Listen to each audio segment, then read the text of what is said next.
টুর্নামেন্টের সূচনায় সেখানে দেখা যাচ্ছে গুলি চালিয়ে তার উদ্বোধন হচ্ছে, ওপরে শূন্যে গুলি চালিয়ে। এটা একেবারেই বলতে পারবো না, এটা আসল গুলি না কি ব্যাপার ইত্যাদি এগুলো বলতে পারবো না। ফলে এটা এর সঙ্গে রাজনীতিরও কোনো সম্পর্ক নেই। ফলে এটা সম্পূর্ণ স্থানীয় স্তরে যারা উদ্যোক্তা, পুলিশ প্রশাসন, তারা দেখবেন। এর সঙ্গে রাজনীতির কোনো সম্পর্ক নেই। ওটা অ্যাকচুয়ালি কি ঘটেছে, কি হয়েছে, সেটাই আমরা সবিস্তারে এখনো জানি না।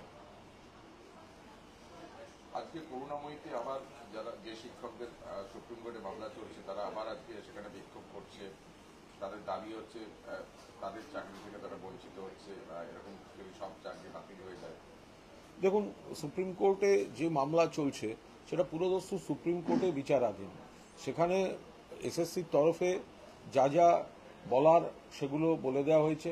মুখ্যমন্ত্রী তো নিজেও বলেছেন তিনি কোনো কর্মচ্যুতি চান না, বিশেষভাবে যারা যোগ্য তাদের কর্মচ্যুতি যাতে না হয় তারই তো পক্ষে মুখ্যমন্ত্রী। কিন্তু অকারণ মামলায় জড়িয়ে বিরোধীরা চাইছে এই ব্যাপারটায় অনিশ্চয়তার মধ্যে ঠেলে দিতে। ফলে সেই জায়গায় দাঁড়িয়ে সুপ্রিম কোর্ট এবং বিচারপতিরা যে চূড়ান্ত সিদ্ধান্ত নেবেন এবং এসএসসি বা এদিককার পক্ষ তাদের পূর্ণাঙ্গ সহযোগিতা করছেন।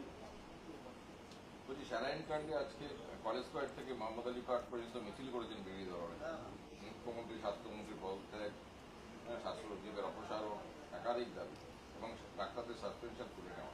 দেখুন, বিরোধী দলনেতা যেটা করেছেন সেটা একদম একটা সস্তা রাজনীতি করেছেন। তার কারণ স্যালাইন কাণ্ডে স্যালাইনে যদি কোনো সমস্যা থাকে, খারাপ থাকে, তার জন্য স্যালাইন পরীক্ষায় পাঠানো হয়েছে নমুনা এবং তার তদন্ত চলছে। পাশাপাশি যেখানে একদম পরিষ্কার দেখা যাচ্ছে যে সিনিয়র ডক্টর যাদের দায়িত্ব ছিল ওই সময় ওটি করার, সিজার করার, তারা ছিলেন না, তারা থাকলেন না, তারা ব্যক্তিগত কাজে বাইরে। জুনিয়র ডাক্তারদের কাঁচা হাতের উপর দেওয়া হলো এবং রোগিনীর মৃত্যু ঘটল। তো সেই জায়গায় দাঁড়িয়ে তো সেটাও তো একটা গুরুতর অভিযোগ। তো তার তদন্ত হচ্ছে। তা তদন্তে এত ভয় কিসে? যে ডক্টরদের কাছে নোটিশ যাবে বা পুলিশ তদন্তে সহযোগিতা চাইবে, তারা সহযোগিতা করবেন। সেখানে ডাক্তাররা, সরকারি ডাক্তাররা সরকারি হাসপাতালের নির্ধারিত কাজ, সাধারণ মানুষের কাজটা করবেন না, তারাও জুনিয়রদের হাতে ছেড়ে দিয়ে চলে যাবেন। আবার সেখানে বলতে গেলে তখন সেখানে রাজনৈতিক দল বাধা দিতে আসবে, হয় নাকি? উনি হেলে পড়া বাড়ি নিয়ে হুঁশিয়ারি দিয়েছেন ফিরহাদ হাকিমকে, বলেছেন যে পুরসভার সামনেই ফিরহাদ হাকিমের সঙ্গে ওনার দেখা হবে। মানে হুঁশিয়ারি ফিরহাদ হাকিমকে হেলে পড়া বাড়ি নিয়ে শুভেন্দু অধিকারী। বিজেপি শাসিত রাজ্যগুলোতে যখন বাড়ি ভেঙে পড়ে, হাউজিং ভেঙে পড়ে, সেতু ভেঙে পড়ে, একের পর এক সেতু ভেঙে পড়ে, তখন এই বিজেপি নেতারা বা শুভেন্দুবাবুরা কোথায় থাকেন? যখন বিজেপি শাসিত রাজ্যগুলোতে ইভেন গুজরাটে সেতু ভেঙে পড়ে, বাড়ি ভেঙে পড়ে, এত লোক মারা যায়, তো তখন তারা কোথায় থাকেন? এখানে বড় বড় কথা বলতে আসছেন। সিপিএম এর সময় শিবালিক ভেঙে পড়েছিল, নিশ্চয়ই এখানে ভেঙে পড়া উচিত না বা হেলে যাওয়া উচিত না। কিছু দুষ্ট চক্র, অসাধু প্রমোটার, তারা এই ধরনের কাজ করে, সরকার প্রশাসন কড়া ব্যবস্থা নিচ্ছে। অসাধু চক্র যদি কেউ করে, আমরা সাধারণ মানুষকে অনুরোধ করছি, আপনারা কষ্টের টাকা দিয়ে যে ফ্ল্যাট কিনছেন দেখে নেবেন, একটু এলাকায় জেনে নিন কোনো জলা জমি বুঝিয়ে তৈরি কিনা। যদি জলা জমি বুঝিয়ে তৈরি হয়, সঙ্গে সঙ্গে পুলিশ প্রশাসন, পুরসভাকে জানান। ফলে এগুলো নিয়ে এই রাজনীতি করার কোনো জায়গাই নেই। বিজেপি শাসিত রাজ্যগুলোয় বাড়ির পর বাড়ি, সেতুর পর সেতু ভেঙে যাচ্ছে, সেগুলো নিয়ে মাথা ঘামান বিজেপি নেতারা। জলা ভরাটের প্রসঙ্গে আজকে একটা ঘটনা হয়েছে, বেলঘরিয়া এক্সপ্রেসওয়ের একদম সামনে সেখানে মৎস্য দপ্তরের ঝিল, সেটা ভরাট করা হচ্ছিল। জাতীয় সড়ক কর্তৃপক্ষ সেটা আটকান। প্রশ্নটা হচ্ছে যে একেবারে এভাবে কল্যাণী, মানে বেলঘরিয়া এক্সপ্রেসওয়ের সামনে এভাবে কি করে ভরাট হয়, বা এটা কি প্রশাসনের নজরে আসেনি? এটা একেবারে স্থানীয় প্রশাসনের বিষয়, তারা গোটা বিষয়টা দেখছেন। এর সঙ্গে রাজনীতির কোথাও কোনো সম্পর্ক নেই। বলছি, এই যে মৃত্যুর তদন্তকে ঘিরে একটা অদ্ভুত মানে জল্পনা তৈরি হয়েছে যে যারা রাজ্য ফাঁসিতে যখন গেল, হাইকোর্টে গেল, আবার সিবিআইও হাইকোর্টে গেল, আবার রাজ্যের ঘাড়ে তথ্য প্রমাণের লোপাট অভিযোগ উঠেছে, তারাই আবার ফাঁসি পেয়েছে। কে অভিযোগ করেছে তথ্য প্রমাণ লোপাটে? বিচারকও বলেছেন তথ্য প্রমাণ লোপাটের ছত্রে ছত্রে তার বক্তব্য। কোথাও তথ্য প্রমাণ লোপাট হয়েছে এই ধরনের কোনো বক্তব্য বিচারকের গোটা রায়ে তথ্য প্রমাণ লোপাট হয়েছে এই শব্দটা কোথাও নেই।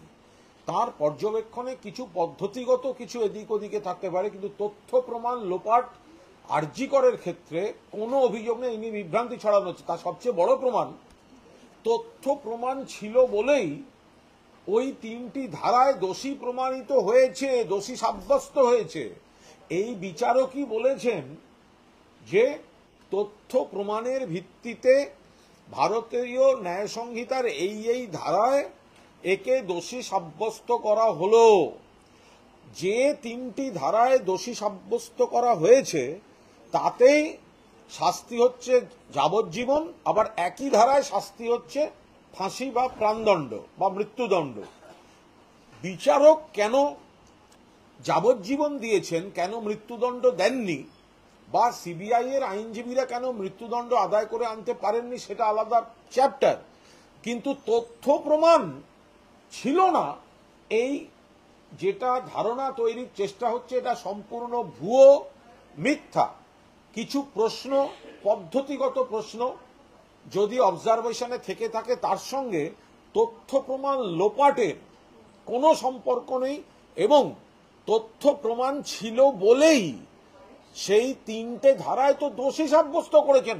যদি বিচারকের রায় থাকে তথ্য প্রমাণ নেই, উল্টে বিচারকের কাছে প্রশ্ন আসবে তথ্য প্রমাণ নেই মশাই আপনি যাবজ্জীবন দিলেন কি করে? যদি তথ্য প্রমাণ না থাকে তাহলে দোষী সাব্যস্তটা হলো কি করে? কোন ধারায় দোষী সাব্যস্ত? যে ধারায় মিনিমাম শাস্তি যাবজ্জীবন আর সর্বোচ্চ শাস্তি ফাঁসি। ফলে একই ধারায় মিনিমাম শাস্তি যাবজ্জীবন, সর্বোচ্চ শাস্তি মৃত্যুদণ্ড। তো তথ্য প্রমাণ যদি লোপাট হয়ে থাকে তাহলে ওই 3 ধারায় দোষী সাব্যস্তটা হলো কি করে? যদি এটা বলার চেষ্টা হয়, বিচারক তথ্য প্রমাণ লোপাটের কথা বলেছেন, বিচারক তথ্য প্রমাণ লোপাটের কথা বলেননি। যদি কোথাও কোনো তাড়াহুড়োয় বা কোনো কারণে কোনো পদ্ধতিগত কিছু তার মনে প্রশ্ন থাকে, সেগুলো উল্লেখ করার বা পর্যবেক্ষণে রাখার কথা দেখা গেছে। কিন্তু তার সঙ্গে তথ্য প্রমাণ লোপাট হয়েছে এর কোনো সম্পর্ক নেই। আর তথ্য প্রমাণের ভিত্তিতেই দোষী সাব্যস্ত হয়েছে। ফলে কোথাও কোর্ট বলতে পারবে না তথ্য প্রমাণ ছিল না। তথ্য প্রমাণ না থাকলে উল্টে কোর্টকে বলতে হবে তথ্য প্রমাণ যদি না থাকে তাহলে কিসের ভিত্তিতে দোষী সাব্যস্ত করে যাবজ্জীবন দিলেন। আর এই সিবিআই এর হাইকোর্টে যাওয়া ফাঁসি চেয়ে, সিবিআই আমাদের রাজ্যে এই যে আরজি করে ঘটনা, মমতা ব্যানার্জি কলকাতার পুলিশ অ্যারেস্ট করেছে 24 ঘন্টার মধ্যে। কলকাতা পুলিশের হাতে থাকলে এতদিনে ফাঁসির অর্ডার কলকাতা পুলিশ বার করে আনতো, যেমন বার করেছে মাটিগাড়া, ফরাক্কা, জয়নগর, গুড়াপের ঘটনায়। রাজ্য পুলিশ বার করেছে ফাঁসির অর্ডার, কোর্টকে কনভিন্স করেছে, দ্রুত বিচার শেষ করেছে। এখানে আরজি করে তথ্য প্রমাণে প্রমাণিত দোষী, যে ধারায় দোষী প্রমাণিত সেই ধারায় যাবজ্জীবন হয়েছে, সেই ধারাতেই মৃত্যুদণ্ড হয়। তাহলে সিবিআই কেন ব্যর্থ হলো? তাহলে কি আর্গুমেন্টে প্রবলেম ছিল? তাহলে কি আর্গুমেন্টে, তথ্য প্রমাণে প্রবলেম ছিল না? তাহলে আর্গুমেন্টে প্রবলেম ছিল। তো রাজ্য সরকার এই রেপ টু মার্ডার, ধর্ষণ এবং খুনে বিরলতম ঘটনা কড়া হাতে মোকাবিলার জন্য মুখ্যমন্ত্রী প্রথম দিন থেকে বলেছেন ফাঁসি। রাজ্য সরকার এই কড়া অবস্থান থেকেই ফাঁসির আবেদন করেছেন। আর পরে চাপের মুখে পড়ে এখন সিবিআই ওই একই দাবি নিয়ে হাইকোর্টে গিয়েছে। কিন্তু আদালতের যে কপি, কি উচ্চতর ন্যায়ালয়ে যাচ্ছে সিবিআই? না, এটা ফাঁসির আদেশ হওয়াটা কাঙ্ক্ষিত ছিল। তার কারণ যে 3টে ধারায় যাবজ্জীবন হয়েছে ওই 3টে ধারাতেই তো ফাঁসিটা আছে। তাহলে সিবিআই এর আইনজীবীরা তাদের আর্গুমেন্টে কোর্টের কাছ থেকে ফাঁসির রায়টা আনতে পারলেন না কেন, যেখানে রাজ্য পুলিশ পরপর 4টি ঘটনায় ফাঁসির রায়। দেখুন, ফাঁসি ধর্ষণ এবং খুনের মতো পৈশাচিক নারকীয় ঘটনায় আমরা ফাঁসির পক্ষে। তো সেই জায়গায় দাঁড়িয়ে সিবিআই বুঝেছে যে রাজ্য পুলিশ পাচ্ছে, তারা পাচ্ছে না, সেই জন্য তারা তারপর গেছে। শিয়ালদা আদালতের যে রায়ের কপিতে সেখানেই দেখা যাচ্ছে, উল্লেখ করা হয়েছে যে পুলিশ প্রথম থেকে অত্যন্ত সাধারণভাবে গুরুত্ব না দিয়ে এরকম একটা নজিরবিহীন ঘটনার তদন্ত শুরু করেছে এবং সুইসাইড বলে যাকে মানে ধরে প্রাথমিক। আবার বলছি যে একটা অর্ডারের পর্যবেক্ষণে নানা রকম থাকতে পারে, কিন্তু সেখানে সেটা তার কোন কোন পার্ট কতটা কি ঠিক সে তো আমরা বলতে পারবো না, এর মধ্যে আমরা রাজনীতি দেখছি না, এটা তারা সংশ্লিষ্ট ব্যক্তিরা বলতে পারবে, কিন্তু তার সঙ্গে মূল তদন্ত এবং বিচারের কোনো সম্পর্ক নেই। কোনটা 5 মিনিট আগে হতো, কোনটা 10টা 10-এ হয়েছে, কোনটা 8টা 10-এ হয়নি কেন, এগুলো বলে কোনো বিভ্রান্তি তৈরির চেষ্টা যেন না হয়। কিন্তু সিবিআই সেই বিষয়টাই তদন্ত করেনি, মানে এই সিবিআই এর শ্রেষ্ঠ অফিসাররা এসে তদন্ত করে দেখেছেন, কলকাতা পুলিশে তদন্ত করেছে, সেটা সম্পূর্ণ সঠিক। তাই যদি হয় তাহলে তো অভিজিৎ গঙ্গোপাধ্যায় প্রত্যেকটা রায়কে ফিরিয়ে নিয়ে হাইকোর্টের উচিত আবার নতুন করে বিচারের নির্দেশ দেয়া। যে বিচারপতি কোর্টে বসে বড় বড় কথা বলেন, তারপরে ইস্তফা দিয়ে এসে বিজেপির প্রার্থী হয়ে যান, তার রায়ের কি বিশ্বাসযোগ্যতা থাকে? তাহলে তো তার সমস্ত রায় ফিরিয়ে নিয়ে নতুন করে বিচার হওয়া উচিত। বলছি আজকে মীনাক্ষী মুখোপাধ্যায়ের বিরুদ্ধে একাধিক ও সহ 16 জনের বিরুদ্ধে একাধিক জামিন অযোগ্য দ্বারা মামলা রুজু করেছে পশ্চিম মেদিনীপুরের পুলিশ। কারণ হচ্ছে এই স্যালাইন কাণ্ডে ধস্তাধস্তিতে প্রতিবাদ মিছিলে অংশ নিয়েছে। এ তো আইন শৃঙ্খলার বিষয়। কোথাও যদি কেউ গন্ডগোল করতে যান, প্ররোচনা দিতে যান, তো সেক্ষেত্রে তাকে পুলিশের মতো কোনো পদক্ষেপ নিয়েছে, তার সঙ্গে আমি রাজনৈতিক মন্তব্য কেন মেশাবো? যখন আমরা বিরোধী দলে ছিলাম, কোনো কিছু না করার পরেও মামলা দেয়নি লোকে, মামলা করেনি। সিপিএম গুচ্ছ গুচ্ছ মামলা দিয়ে তখন অবিভক্ত কংগ্রেস, পরবর্তীকালে তৃণমূল কংগ্রেস কর্মীদের বারবার হ্যারাস করেনি। আর এখানে তো চোখের সামনে ক্যামেরা সাক্ষী দেখতে পাচ্ছেন যে কিভাবে একটা হসপিটালের সামনে গিয়ে ওই রাস্তায় কিভাবে অরাজকতা তৈরি করার চেষ্টা করা হয়েছে। নবান্নের কাছে মন্দির বাজারে যেখানে রাজ্য সরকারের গ্রুপটি কর্মীরা ধর্নায় বলেছেন, আজকে সেখানে দেখা গেল যে কংগ্রেসের অসন্তোষ এবং বিজেপির তারা ওখানে উপস্থিত হয়েছে। ঠিক, ওদের সব যারা এখানে যাহা কংগ্রেস পশ্চিমবঙ্গে, তাহাই বিজেপি, তাহাই সিপিএম, তাহাই মানে যারা সব অন্ধ তৃণমূল বিরোধী কিছু অতৃপ্ত আত্মা, তারা সব একটা মঞ্চে বসে কিছু হইচই করার চেষ্টা করবে। বলছি যে জেসিপি বৈঠকে, জয়েন্ট পার্লামেন্টারি কমিটির বৈঠকে আবার বিশৃঙ্খলা, সাসপেন্ড করা হলো কল্যাণ বন্দ্যোপাধ্যায়কে, সঙ্গে আরো 9 বিরোধী সাংসদ। এর আগেও এই বৈঠক ওখানে এই যে যৌথ সংসদীয় কমিটি, এখানে তৃণমূল সাংসদ কল্যাণ বন্দ্যোপাধ্যায় অত্যন্ত দক্ষ এবং যোগ্য ভূমিকা পালন করছেন, এবং যেটা কেন্দ্রের করা উচিত নয়, যে বিপজ্জনক খেলা খেলছে সেটা খেলা উচিত নয়, তিনি প্রতিবাদ করছেন। সঙ্গে আরো কয়েকজন বিরোধী সাংসদ আছেন। এবার কণ্ঠরোধের চেষ্টা হচ্ছে, আটকে দেওয়ার চেষ্টা হচ্ছে, একতরফা কাজ করার চেষ্টা হচ্ছে।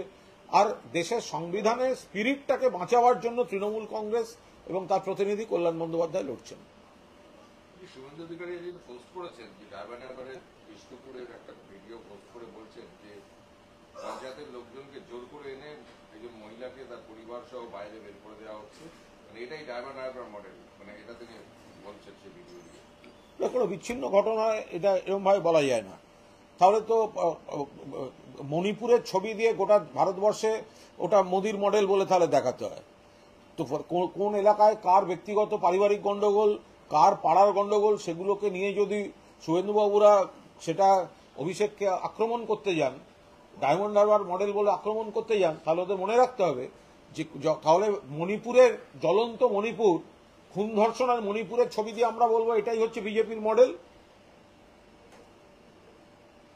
উত্তর 24 পরগনায় সেখানে বোমাবাজি হচ্ছে, সেখানেও দেখা যাচ্ছে যে তৃণমূলের বিধায়কের ভাই পঞ্চায়েত সমিতির সভাপতি।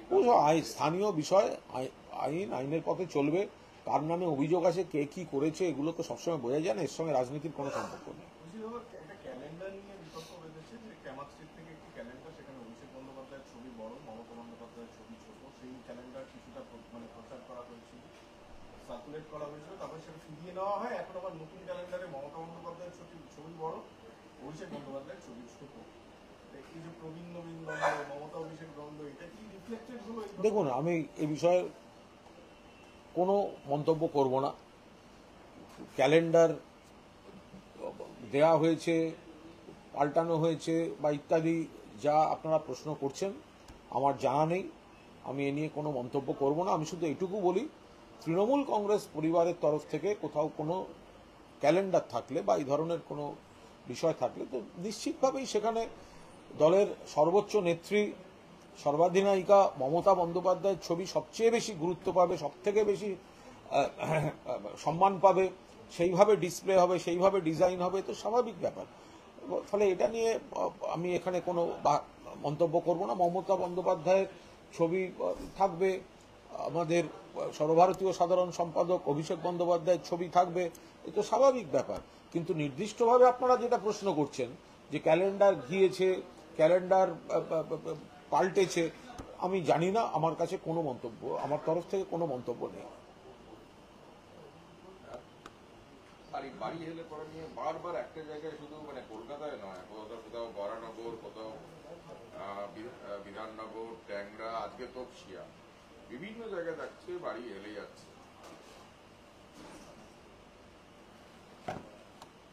দেখুন, বাড়ি হেলে পড়ার প্রবলেমটা পুরমন্ত্রী বা সংশ্লিষ্ট প্রশাসক যারা আছেন তারা বারবার বলছেন, আমরাও বলছি যে অসাধু কিছু প্রমোটার ঠিকভাবে দায়িত্ব পালন না করে কিছু দায়িত্ব জ্ঞানহীন কন্ড কারখানা করেছে। সিপিএম এর সময় আমরা দেখেছিলাম শিবালিক ভেঙে পড়ে গেল, একটা ভয়ঙ্কর ঘটনা ঘটেছিল। অন্য রাজ্যে আমরা দেখি বাড়ি কেন, সেতু শুদ্ধ ভেঙে পড়ে যাচ্ছে। তো এখানে কিছু কিছু জায়গায় সকলকে সতর্ক হতে হবে। আপনার এলাকায় যদি কেউ দেখেন যে এই ইয়ে করছে, জলাভূমি বুঝিয়ে বাড়ি করছে, তো তাহলে সেখানে সঙ্গে সঙ্গে কমপ্লেন করতে হবে।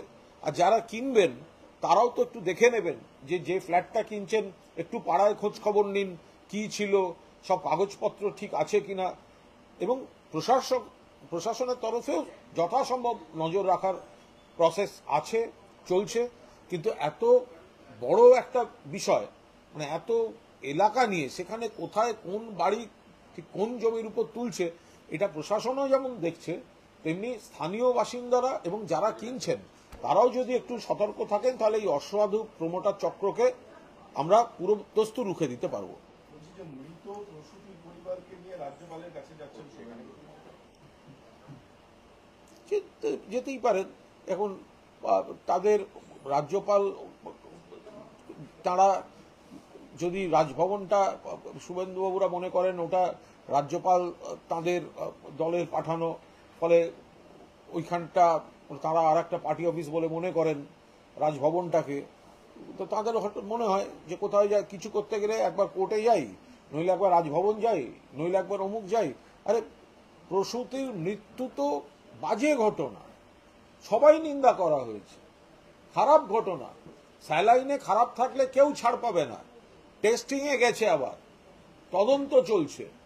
কিন্তু তা বলে সিনিয়র ডক্টররা সরকারের, তারা কাজের সময় অন্য প্রাইভেট কাজ করে বেড়াবেন, আর জরুরি সিজার সেটা জুনিয়র ডক্টরদের কাঁচা হাতে ঠেলে দেওয়া হবে, 2.5 ঘন্টা ধরে বডি ওপেন করে পড়ে থাকবে, ইনফেকশন হবে, বা এই ধরনের সব অভিযোগ আসবে। এই অভিযোগগুলোকেও তো খতিয়ে দেখতে হচ্ছে, ফলে তার জন্য তদন্ত হয়েছে। শুভেন্দুবাবুরা যত এই ধরনের কাজকর্ম করবেন, তত বেশি করে প্রমাণিত হবে যে মেডিকেল বা স্বাস্থ্যে যে ঘুঘুর বাসা, যে দুর্নীতির চক্র, যেটা মমতা ব্যানার্জি ভাঙার চেষ্টা করছেন, শুভেন্দুবাবুরা সেটাকে মদত দেওয়ার এবং আড়াল করার চেষ্টা করছেন। অপর্ণা সেন তিনি বলছেন যে তার যেটা মত, যে একা সঞ্জয় নয়, তিলোত্তমা ধর্ষণ কাণ্ডে একটা বড় চক্র কাজ করছে, এবং আর্যিকর হয়ে যাওয়ার পরও এখনো ধর্ষণ হয়ে যাচ্ছে। এই ব্যাপারে দৃষ্টান্তমূলক শাস্তি হওয়া উচিত। দেখুন, সঞ্জয় একা নয়, যারা অপর্ণা সেন বা যারা মনে করছেন যে আরজিকর একা সঞ্জয় নয়, অনেকে আছেন, তারা দয়া করে আদালতে গিয়ে এফিডেভিট করে তারা সাক্ষী হিসেবে নিজেদের অন্তর্ভুক্ত করিয়ে দিন, এবং সেখানে তারা তাদের তথ্য প্রমাণ সহ বক্তব্য রাখুন। কলকাতা পুলিশ তদন্ত করে দেখেছে সঞ্জয়ই ধর্ষক এবং খুনি, সিবিআই তদন্ত করে দেখেছে সঞ্জয়ই ধর্ষক এবং খুনি, ট্রায়াল কোর্ট দেখেছে ধর্ষক এবং খুনি, সুপ্রিম কোর্ট মনিটর করে দেখেছে ধর্ষক এবং খুনি। তারপরে কেউ যদি মনে হয় আমি মনে করি মানেটা কি? মনে করি মানে, যদি মনে করেন কিসের ভিত্তিতে মনে করছেন? যান কোর্টে গিয়ে, বা সিবিআই দপ্তরে যান, সিবিআই দপ্তরে গিয়ে আপনাদের কাছে যা তথ্য প্রমাণ আছে দিয়ে দিন। মনে করি মানেটা কি? সঞ্জয় ছেলেটি এখন তো জানা যাচ্ছে ও তো বক্সিং জানে, আচমকা আঘাত করেছে মেয়েটিকে, প্রতিরোধের জায়গায় ছিল না মেয়েটি, ভয়ঙ্কর ঘটনা ঘটেছে, পৈশাচিক। সেখানে যদি দায়িত্বপূর্ণ তথাকথিত বুদ্ধিজীবীরা বলেন আমি মনে করিটা কি, তো আমি মনে করি, তাহলে কোর্টে গিয়ে বলুন, সিবিআই কে গিয়ে বলুন আপনি কি মনে করেন এবং কার সঙ্গে আপনার কি তথ্য প্রমাণ আছে। আপনারা তদন্তে তখন কোঅপারেট করেননি কেন? যখন আপনারা বলতে চাননি কেন যে আমরাও সাক্ষী দিতে চাই? আমাদের এ ব্যাপারে প্রবল জ্ঞান আছে, এইসব ব্যাপারে আমাদের প্রবল জ্ঞান আছে, আমরা এ ব্যাপারে কিছু দিতে চাই তথ্য, তা আলোকপাত করেননি কেন? বিজেপি সভাপতির চেয়ে শুভেন্দু অধিকারী অভিজ্ঞতায় বেশ কিছু এগিয়ে, তিনি প্রশংসা করলেন শুভেন্দু। এটা আদৌ প্রশংসা নয়। বলছি আবার আমরা স্পষ্ট না, আচ্ছা আমি বলিনি না আংশিক বিকৃত করলে কেন হবে? বিকৃত করছি 100% বিকৃত। প্রশংসার আগে পরিষ্কার বলা আছে, এটাকে প্রশংসা বলে না, এটাকে তুলনা বলে। এখানে পরিষ্কারভাবে বলা আছে যে উনি বিশ্বাসঘাতকতা করে তৃণমূল ছেড়েছেন, উনি দল বদলু, ফলে ওনার বিশ্বাসঘাতকতা এবং আমাদের নেত্রী মমতা ব্যানার্জি, নেতা অভিষেক ব্যানার্জিকে উনি কুৎসামূলক আক্রমণ করেন, তার সমান ভাষায় জবাব দেওয়া হবে। কিন্তু বিজেপি নেতাদের মধ্যে তুলনা করলে, যেহেতু তৃণমূল কংগ্রেসের স্কুলিং থেকে গেছেন, তাই সংশ্লিষ্ট নেতার ওই পয়েন্টে বিজেপি নেতাদের থেকে অভিজ্ঞতা বেশি। শুধু আপনি যেমন এটা বলছেন, আবার অধীর রঞ্জন চৌধুরী, শান্তনু ঠাকুর আবার অভিষেক বন্দ্যোপাধ্যায়ের প্রশংসা করছেন, হুমায়ুন কবির বলছেন যে বহরমপুর থেকে দাঁড়ালে অধীর রঞ্জন। আমরা তো অনেক দিন আগে থেকেই বলছি যে বিজেপির কোনো সাংসদ তারা টাচে আছেন তৃণমূল শীর্ষ নেতৃত্বে, তারা তৃণমূলের কাউকে প্রশংসা করে তারা তৃণমূলে আগামী দিনে বিজেপি ত্যাগ করে তৃণমূলে আসার জন্য দরজা খোলা রাখছেন। তো সেগুলো দেখুন কারা কারা করছে বিজেপিতে। কি বলেছে? না, অধীরবাবু হেরে গেছেন এটা প্রমাণিত, ফলে উনি কেন বলেছেন, কিসের জন্য বলেছেন, বা ভবিষ্যতে আবার বলবেন কি না, এই নিয়ে আমার খুব সন্দেহ আছে। অধীরবাবু তৃতীয় হয়েছেন বহরমপুরে। হচ্ছে আরজি করের মৃত চিকিৎসকের বাবা মা আজকে বলছেন এই কড়াভাবে প্রথম যে মুখ্যমন্ত্রীর পদত্যাগ দাবি করছেন তারা। তার কারণ হচ্ছে তথ্য প্রমাণ লোপাট করে এখন ফাঁসি কাঠি ঝুলিয়ে মুখ বন্ধ করতে চাইছেন, এইসব কথা বলছেন। এইসব অবান্তর কথা। আমি বাবা মাকে মানে হাত জোড় করে বলছি, অভয়ার বাবা মাকে আমি হাত জোড় করে বলবো, আপনাদের প্রতি পূর্ণ সহানুভূতি, সহমর্মিতা আমাদের রয়েছে, সম্মান রয়েছে, কিন্তু আপনারা এই কিছু স্বার্থান্বেষী মহলের কথা শুনে এক দিন এক রকম কথা বলে নিজেদের সম্মান বা গুরুত্ব নিজেরা নষ্ট করবেন না এভাবে। ফাঁসি তো সেদিনকেই রায় হয়ে যাওয়া উচিত ছিল, তার সঙ্গে মুখ বন্ধ না বন্ধর কি সম্পর্ক? তদন্তে যা হওয়ার তো হয়ে আছে, আবার নতুন করে মুখ খোলা বন্ধের কি? আপনার খোলা আছে তো, কোর্টের সময় তো যাতায়াত করেছে, কোন কথাটা বলেনি? কোর্টের মধ্যে দাঁড়িয়ে কোন কথাটা বলেনি? কোনটা মুখ বন্ধ রাখার কথা বলছেন বাবা মা? কোর্টে দাঁড়িয়ে তো যা বলেছে সমস্ত কিছু টিভিতে দেখানো গেছে, সোশ্যাল মিডিয়ায় চলছে, খবরের কাগজে বেরিয়েছে, বারবার বলার সময় সুযোগ পেয়েছেন। সেখানে তো সঞ্জয় অন্য কারুর নাম বলেনি, কোনো ব্যক্তির নাম যে অমুক এই করেছে সেটা কেন দেখা হলো না, এই কথাটা তো বলেনি। তাহলে এই ধরনের কথাগুলো বলা হচ্ছে কি করে? ওনারা আজকে যেটা বলেছেন সেটা আদালতের অসম্মান, আদালত অবমাননা। ওনারা বলছেন তথ্য প্রমাণ লোপাট, আর আদালত বলছে তথ্য প্রমাণের ভিত্তিতেই দোষী সাব্যস্ত করে শাস্তি দিয়েছি। আমি আবার বলছি, যে ধারায় দোষী সাব্যস্ত হয়েছে সেই ধারাতেই যাবজ্জীবন আছে, সেই ধারাতেই ফাঁসি আছে। এটা কেন দিয়েছেন বিচারক বলতে পারবেন, সিবিআই এর আর্গুমেন্ট কেন ফাঁসি আনতে পারেনি তারা বলতে পারবে, কিন্তু তথ্য প্রমাণের ভিত্তিতেই 3টে ধারায় দোষী প্রমাণিত হয়েছে। তারপরে বাবা মা বলছেন তাদের বাড়িতে যখন যে যাবেন এই এক কথা বলবেন, বা বিশ্রীভাবে আপনাদের মেয়ে মারা গেছে তার পরের দিন থেকে সমানে আপনারা যা বলে যাচ্ছেন, এক দিন একবার উই ওয়ান্ট সিবিআই, তারপরে হচ্ছে আমরা সিবিআই চাই না। যে যা শেখাচ্ছে, কেন বিভ্রান্ত হচ্ছেন?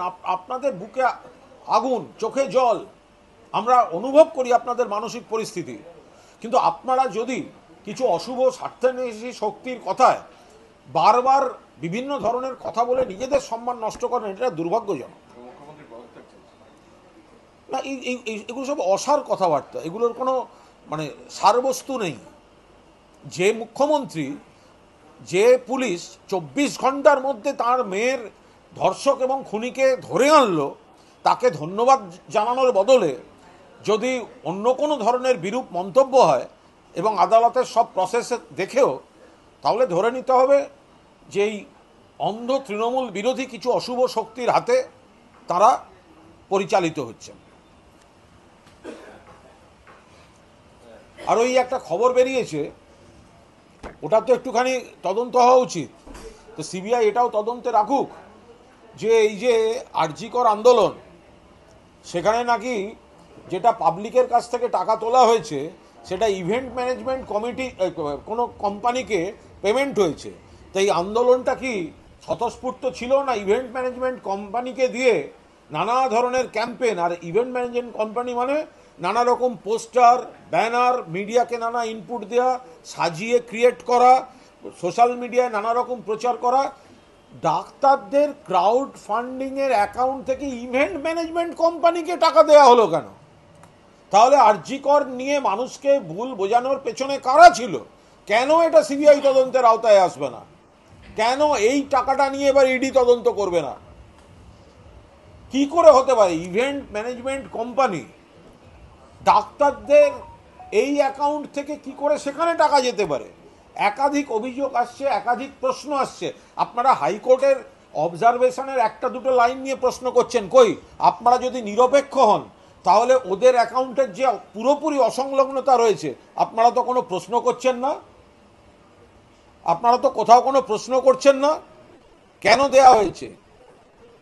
ইভেন্ট ম্যানেজমেন্ট গ্রুপকে কি করে টাকা দেওয়া হয়? অভয়ার মৃত্যুর গণ আন্দোলনের সঙ্গে ইভেন্ট ম্যানেজমেন্ট কোম্পানির কি সম্পর্ক? কিসের সম্পর্ক ইভেন্ট ম্যানেজমেন্ট কোম্পানি? এই অভিযোগ সত্যি কি সত্যি নয়? ইভেন্ট ম্যানেজমেন্ট কোম্পানিকে টাকা দেওয়া হয়েছে না হয়নি? যদি হয়ে থাকে কেন দেওয়া হয়েছে? কেন আপনাদের এখন ব্রেকিং নিউজে উঠে এলো প্রশ্ন, আপনারা শুধু উত্তর দিকে তাকিয়ে প্রশ্ন করে যাবেন, দক্ষিণ দিকে তাকিয়ে প্রশ্ন করবেন না, পূব দিকে তাকিয়ে প্রশ্ন করে যাবেন, পশ্চিম দিকের প্রশ্নগুলো আপনাদের নজরে পড়বে না? কি করে হবে?